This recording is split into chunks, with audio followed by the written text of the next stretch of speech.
মাঝে মাঝে ঘুরতে যেতে গেলে খুব ভালো লাগে। আর এই বৃষ্টির দিনে ঘুরতে যেতে তো আমার ভীষণ ভালো লাগে। তো দেখো আজকে আমরা কত জায়গায় ঘুরবো। তো আজকে দিনটা তো আমাদের খুবই ভালো কাটলো। আমরা সকালেই চলে এসেছিলাম মা ঘাগরবুড়ি চন্ডী মন্দিরে পুজো দিতে। তো ওখানে পুজো দেওয়ার পর ওখানে টিফিন করে আমরা সোজা চলে যাই বোনের বাড়ি। তো ওখানেও আমাদের খুব ভালো লাগে, খুব ভালো কাটে সময়। তো ওখানে আমরা দুপুরে খাওয়া দাওয়ার পর একটু ওদের বাগান বাড়ি থেকে ঘুরতে যাই। তো ওদের বাগান বাড়িটাও খুবই সুন্দর, অনেক রকমের ফুল ফল সবই ভরা ওদের বাগানে। আর সারাদিন এত বৃষ্টি হচ্ছে যে কিছু বলার নেই। তো বৃষ্টির মধ্যেই আমরা চলে আসি বাগানে ঘুরতে।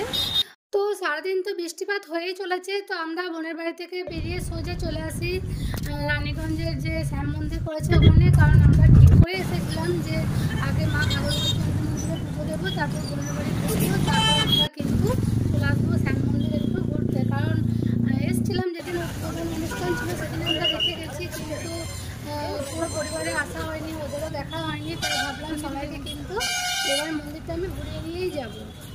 আর এই মন্দিরের ঠিকানা অনেকেই জানে না, তো এটা তেমন কোনো অসুবিধা হয় না।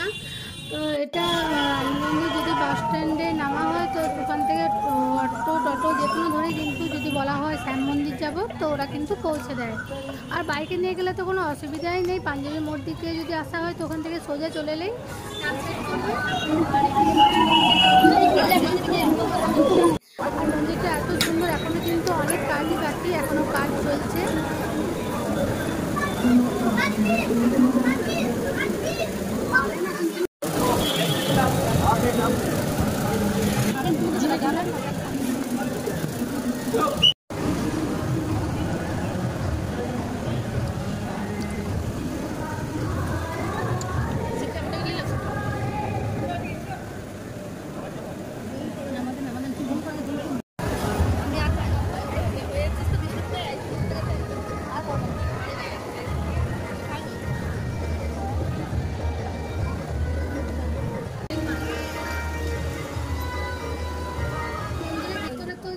ফটো তোলার অ্যালাউ নেই, তাও আমি খুব সাবধানে অল্প স্বল্প ফটো তুলেছি।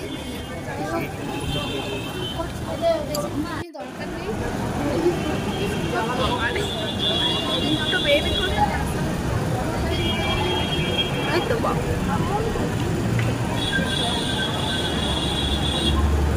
আর এখানে মন্দিরের গেট থেকে শুরু করে কিন্তু একদম রূপোর কারুকার্য করা, আর সমস্ত জিনিস বাসনপত্র চামচ সব কিছুই কিন্তু রূপোর। তো খুবই ভালো। এখানে হাত ধোয়ারও ব্যবস্থা আছে। তো ওখানে গিয়ে তারপর একটু যদি তুমি বসো সত্যি মনটা খুবই ভালো হয়ে যাবে। তো খানিকক্ষণ আমরা ওখানে বসলাম, তারপর বাইরে বেরিয়ে এসে ফটো তুললাম। তারপর ওখান থেকে আমরা সকলে বেরিয়ে চলে আসি, কারণ আমরা সেই সকাল থেকেই বাড়ি থেকে বেরিয়েছি। এবার বাড়িতে ফিরতে হবে। তারপর সারাদিন বৃষ্টি হয়ে চলেছে। তো আবার আমরা একদিন হয়তো চলে আসবো ঘুরতে ঘুরতে এই শ্যাম মন্দিরে।